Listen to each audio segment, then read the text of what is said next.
Hello aspirants, I hope you are doing well and studying well. शुरू करते हैं आज का टॉपिक जो कि है law of demand and law of marginal utility. So let's begin. Law of demand, demand का लॉ। ये जानने से पहले हमें पता होना चाहिए डिमांड क्या है। So what is demand? Demand means desire to buy the product, able to spend on it, willing to spend on it. मतलब जैसे हम कई बार शॉपिंग पे जाते हैं, मान लो कोई शूज पसंद आ गए, हम कहते हैं कि मुझे ये पसंद आ गया शूज, मुझे लेना है। तो हम सोचते हैं कि वो हमारी डिमांड है, बट नहीं, ऐसा नहीं होता है। इकोनॉमिक्स में डिमांड कहलाने के लिए तीन चीजें होनी जरूरी है। एक तो आपको प्रोडक्ट लेने की डिजायर होनी चाहिए, दूसरा आपके पास पैसे होने चाहिए उस पे स्पेंड करने के लिए, you are able to spend on it, आपके पास पैसे हैं कि आप उसे खरीद सकते हो। एंड थर्ड, आप विलिंग हो उसको खरीदने के लिए, आपके पास पैसे हैं और आप उस पैसे को स्पेंड करने के लिए भी रेडी हो। ये तीन चीजें होंगी तो ही हमारी डिमांड कहलाएगी, अदरवाइज डिमांड नहीं कहलाएगी। आपको शूज पसंद भी है, आपके पास शूज खरीदने के लिए पैसे भी है, और आप शूज को खरीदने के लिए वो पैसे स्पेंड करने के लिए रेडी भी हो, तो वो डिमांड कहलाएगी। इन तीनों में से अगर कोई एक भी मिसिंग होगा, that is not demand in economics. Demand कहलाने के लिए ये तीनों होने मस्ट है। Now what is law of demand? Law of demand says that price and quantity demanded of a product are inversely related. मतलब इनवर्सली रिलेटेड है price and quantity demanded. अगर एक चीज के किसी भी कॉमोडिटी का प्राइस अगर बढ़ रहा है तो उसकी क्वांटिटी डिमांडेड कम हो जाएगी। मतलब मान लो आप लेस खरीदने जा रहे हो, आपके पास 40 रुपीज है, ठीक है। पहले प्राइस था 10 रुपीज, तो आप 4 पैकेट्स ले आते थे। अगर प्राइस बढ़ गया तो आप 20 हो गया, तो अब आप 2 पैकेट्स ले सकोगे। मतलब जैसे प्राइस बढ़ता है, जो आप क्वांटिटी खरीद रहे हो वो कम होती जाती है। ये इनवर्सली रिलेटेड है। देखो, जैसे प्राइस बढ़ रहा है, क्वांटिटी डिमांडेड घट रही है, प्राइस घट रहा है, क्वांटिटी डिमांडेड बढ़ रही है। As price of a commodity increases, quantity demanded of the product decreases only when all the other things are constant. अब ये लॉ ऑफ डिमांड तभी प्रिवेल करेगा जब all the other things are constant, बाकी सभी चीजें कांस्टेंट है। कौन सी है वो बाकी सभी चीजें? वो ये हैं: income of the consumer, price of related goods, future expectations, taste and preferences. इन सब का कांस्टेंट होना मस्ट है। इनकम ऑफ द कंज्यूमर, मान लो इनकम थी 10,000, 5,000 उसमें से आप किसी और एक चीज पे स्पेंड करते हो, ठीक है। उस चीज का प्राइस 1,000 है, तो आप 5 ले रहे हो, ठीक है। अब उस चीज का प्राइस 2,000 हो गया, तो आप उसकी क्वांटिटी 2.5 ही ले सकोगे, राइट। तो ऐसे चलता है। अगर इनकम भी बढ़ गई तो फिर प्राइस बढ़ने से फर्क नहीं पड़ता, तो आप क्वांटिटी उतनी ही खरीदोगे, इनकम उतनी होनी चाहिए। रिलेटेड गुड्स होते हैं हमारे, प्राइस ऑफ रिलेटेड गुड्स होते हैं हमारे कॉम्प्लीमेंट्री एंड सब्सटीट्यूट गुड्स। ये मैं आगे बताऊंगी कैसे। फ्यूचर एक्सपेक्टेशन, कई बार कंज्यूमर सोचता है कि फ्यूचर में ना इस कमोडिटी के प्राइस और बढ़ेंगे, तो अगर आज प्राइस बढ़े हैं ना तो मैं ज्यादा खरीद लेता हूँ। ऐसा नहीं होना चाहिए, कोई भी फ्यूचर एक्सपेक्टेशंस नहीं होनी चाहिए, तो ही लॉ ऑफ डिमांड प्रिवेल करेगा। टेस्ट एंड प्रेफरेंसेस से कोई फर्क नहीं पड़ना चाहिए, taste and preferences same constant रहने चाहिए।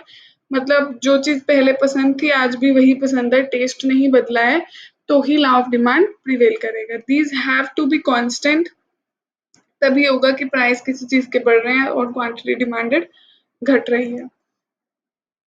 डिमांड कर्व क्या होता है? डिमांड शेड्यूल को ग्राफिकली रिप्रेजेंट करना डिमांड कर्व होता है। डिमांड शेड्यूल, ये देखो, ये जो है ना, ये प्राइस, क्वांटिटी डिमांडेड, ये हमारा डिमांड शेड्यूल है। मतलब किस प्राइस पे कंज्यूमर कितनी क्वांटिटी खरीदेगा, वो होता है हमारा डिमांड शेड्यूल। की अगर प्राइस देखो 20 है तो 5 वो ले रहा है, यूनिट्स ले रहा है। प्राइस अगर 15 है, 8 यूनिट्स ले रहा है। प्राइस 10 है, 15 यूनिट्स। और इसको हम जब ग्राफ पे रिप्रेजेंट करते हैं ना, तो हमारा डिमांड कर्व बन जाता है। देखो, जैसे 20 प्राइस था तो उसने 5 यूनिट्स ली। इस तरह से हम आगे आगे बढ़ाते जाएंगे, तो 5 जब प्राइस 5 हुआ तो उसने 22 यूनिट्स ली, ठीक है। फिर इन सबको जब हम डॉट्स को मिलाएंगे तो ये जो हमारा बना है, ये डिमांड कर्व बना है। This is demand curve. And ये हमारा देखो नेगेटिवली स्लॉप्ड है। ये डिमांड कर्व हमारा नेगेटिवली स्लॉप्ड है। ऐसा क्यों होता है? ये नेगेटिवली स्लॉप्ड क्यों होता है? क्योंकि इनवर्स रिलेशन है प्राइस एंड क्वांटिटी डिमांडेड में, and it is it is inversely related. Why? because of law of marginal utility, income effect, substitution effect, and different uses. देखो. Now, what is law of marginal utility? It states that as more and more units of a commodity are consumed, continuously consumed आएगा यहाँ पे, are continuously consumed, a stage must ultimately come where utility derived from each and every successive unit must tends to decline. मतलब ये देखो आप, ये जो दिया हुआ है ना, ये हमारा लॉ ऑफ मार्जिनल यूटिलिटी बता रहा है. क्या कहता है ये कि जब भी आप किसी भी कमोडिटी को ना कंटिन्यूसली कंज्यूम करते हो ना, तो एक स्टेज ऐसी आ जाती है, मतलब कि उसकी जो जो हमें यूटिलिटी मिल रही होती है ना, हर एक extra commodity, extra unit commodity की कंज्यूम करने से वो घटती है. कैसे? देखो, मैं एग्जांपल के थ्रू आपको समझ आएगा. मान लो आपको बहुत तेज भूख लगी है, राइट? आपने सुबह से कुछ खाया नहीं है, शाम हो चुकी है, आपके पास एप्पल है, ठीक है? आपने उसकी 1 यूनिट खाई, आपको सैटिस्फैक्शन मिली बहुत ज़्यादा. और हम इसको अगर न्यूमेरिक टर्म्स में लिखें, मान लो आपको 10 यूटिल्स की सैटिस्फैक्शन मिली. अब आप दूसरा एप्पल खाओगे, तो आपको उतनी सैटिस्फैक्शन नहीं मिलेगी, आपको उससे थोड़ी कम मिलेगी, ठीक है?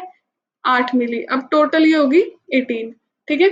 अब आप तीसरा एप्पल खाओगे, चौथा एप्पल खाओगे, ऐसे धीरे-धीरे आप खाओगे तो उससे मिलने वाली जो हमारी ये तो यूटिल्स है ना, सैटिस्फैक्शन है, ये कम हो जाएगी. ये इससे मिलने वाली हमारी जो यूटिलिटी है, इससे मिलने वाली जो हमारी यूटिलिटी है वो कम होती जाएगी, क्योंकि देखो आपको बहुत तेज भूख लगी है, पहले एप्पल में आपको बहुत ज़्यादा सैटिस्फैक्शन मिलेगी, पर आप जैसे-जैसे खाते जाओगे एक पॉइंट ऐसा आएगा जब आपको कोई सैटिस्फैक्शन नहीं मिलेगी, जब आपका पेट बिल्कुल भर जाएगा, ज़ीरो हो जाएगी सैटिस्फैक्शन. उसके बाद अगर आप कंज़्यूम करोगे ना, तो वो नेगेटिव में जाएगी, हो सकता है आप वॉमिट कर दो, क्योंकि आप ऑलरेडी आपका पेट भरा हुआ है, आप उसके बाद भी खाओगे तो वो आपको हो सकता है कि नेगेटिव में ले जाए, राइट?